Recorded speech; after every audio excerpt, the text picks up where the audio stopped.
So you start off with what seems like the obvious solution to a multi-tenant SaaS application. We have tenant A, tenant B. We have one application, one database. Within that database, for every structure, whether that be a table, collection, or stream, we segregate things by a tenant ID. It's simple, it's easy, it works. Until it doesn't. Hey, it's Derek Martin from CodeOpinion.com. But what happens when you have a tenant import 5 million records? Or they run a bunch of reports, some massive reports. That shared infrastructure, which seems simple, is also what's coupling everything together. So let's use another basic example where we have multiple instances of our application in a scaled out environment, but we need to make a schema change. So the first thing that actually happens, we make our schema change to our database, then we do a rolling deployment where we update one of the instances first, and it's updated. Its code matches what the schema is. That's what it's expecting. Everything's fine. What about the second instance, which hasn't had the update yet, and it's making requests at runtime here while everything's getting deployed? Of course that's going to fail. It has zero expectation of what that change is. It doesn't even know about it. It's going to fail. If your schema changes aren't backwards compatible, your old code and your new code are looking at the database in a different way and expecting a certain shape when it's not. Can you go down the road having blue-green deployments? Yes. Could you have canary deployments? Sure. But we're still under the same circumstance. You need to understand the coupling involved and the trade-offs being made. Almost always when people talk about multi-tenancy, they immediately ask, well, should we have a shared database or maybe a database per tenant or a schema per tenant? Now, these are valid questions, but they should not be the first question. A better question is, what are you actually trying to isolate? Are you trying to isolate data, compute, deployment, schema changes, performance, or different types of failures? Because multi-tenancy, it's not just about databases. It's creating isolation through boundaries. In a database, it's just one of those boundaries. Before I get into more, I'd like to thank Kurrent for sponsoring this video. Kurrent's an event-native data platform that feeds real-time, business-critical data with historical context and fine-grained streams from origination to destination, enhancing data analytics and AI outcomes. For more on Kurrent, check out the link in the description. Every time a tenant is sharing something, they're coupling through it. So in my example of my database, well, yes, you're sharing the schema. You have to deal with shared migrations. You're also sharing performance of that database. With our API, you're sharing the compute that's actually running it, your deployments, the failures happening within that instance or instances. Same thing if you're using different queues and background processing. Cache, what's in memory, invalidation of what's the keys that in your cache. Talking about regions and where things are deployed, the residency and the latency.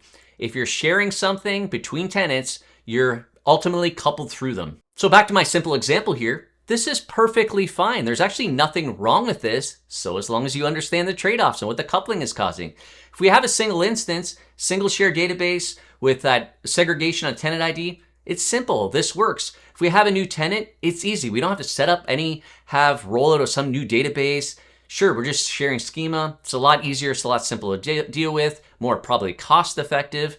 And within our code, we just have something like this where every time we deal with queries, we have some type of filtering, depending on what type of libraries and frameworks you're using. But just to give the example, there's nothing inherently wrong with this, so as long as you understand the trade-offs and the coupling involved. And the trade-off is this information has to leak everywhere through your system. Again, it's not a bad thing, it's just the trade-off that the tenant ID has to leak everywhere. Because you have it at a row-level kind of database access, it has to be in every possible query, or you have to force it through some type of query filter. Every report that you have anywhere within your system, might not just be application code somewhere else, it also always has to filter. If you're using queues and messaging, it has to be a part of this every message because you're not segregating everything. Your tenant ID has to be a part of everything. It's not a bad thing, it's just the trade-off. So like I mentioned, if you're sharing the database, that means you're sharing the schema, you're sharing migrations. That means just like I was illustrating earlier, if you upgrade your database, make some type of schema change and are doing a rolling deployment, well, sure, that's going to work for one instance, but it might not be working for another if not everything's backwards compatible. That means ultimately you need to be thinking about that, and that's kind of the trade-off of you have to make everything backwards compatible, and it has a process. That means doing something like expanding the schema, making the change, making it backwards compatible, deploying that new code, and then backfilling data. If you have columns that are going to be nullable, and then your new app code is going to be sending it, you have to assume that you have to then backfill all that data, and it's just a process you need to kind of evolve into your whole deployment pipeline. Is it extra complexity? Yes. Is it more work? Yes. Is it a trade-off? Yes. And that's the whole point of the trade-off. It's a trade-off because you have simplicity of having to maintain one physical database. The complexity adds in things like dealing with the shared schema of rolling deployment. That's just the trade-off. But as I mentioned, there's different isolation that you can deal with between boundaries, and one of them might just be at your app level. So you could have tenant A be using a specific version, version 1, tenant B could be using version 2, and so you can get that isolation at a deployment level, be kind of using canary deployments, but ultimately, if you're still using the same underlying schema, you still have to make everything backwards compatible.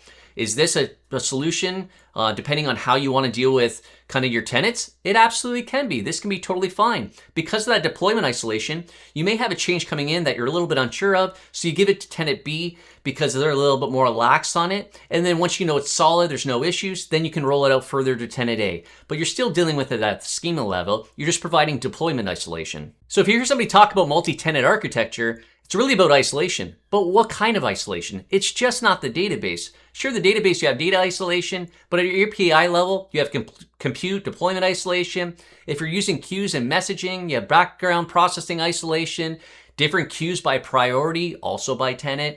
Same thing for caching as you expect. And depending what type of regions you're using, if you're into the cloud, residency, and kind of that latency, depending where it's at relative to them. It's not just about data isolation. Because all of them are just really on a spectrum, and depending on what your needs are, you can be on one side, in the middle, or on the other.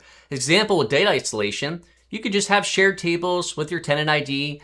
You could have a shared database, say similar instances, but just actual physical different schemas within that.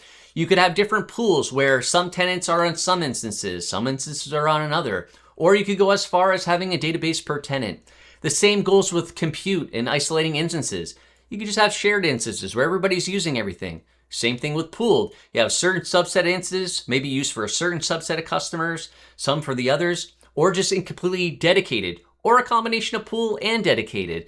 You really don't necessarily have to fit on one side or the other. It's really kind of a mix and match depending on your needs. The trade-off here, the way you can think about it, is really efficiency versus control. On the one side, you really have efficiency of, okay, we have a shared database. It's simple to maintain that one instance versus control of, there's more complexity of having a database per tenant. And having that control ultimately is not free because there's a lot of cost and complexity in maintaining whether it be multiple databases or different pools or dedicated compute. In the database example here, if you have a shared database, well, you have one instance to deal with backups, migrations, etc. If you have a database per tenant, you're dealing with every tenant has their own backups, migrations, etc., upgrades. Same thing goes with compute. You have shared compute, can be very efficient, cost effective.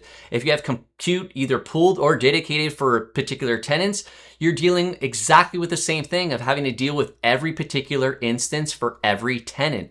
There's just a lot more complexity with dealing with that. Here are some examples of why you might not want to share compute, maybe why you want to pool or isolate. Let's say I have tenant A, tenant B. Tenant A is making requests, everything's working fine, happy path here, everything's good.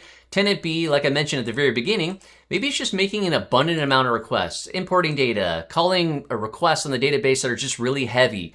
You're ultimately affecting the database potentially at this point. It could also be affecting the API at this point too, if it's kind of CPU or memory intensive. So guess what? You got noisy neighbors, as we like to call it. Tenant B is the one flooding requests to the app or to the database. Ultimately, tenant A is affected by what tenant B is doing. So is that a reason to then isolate or pool different app compute?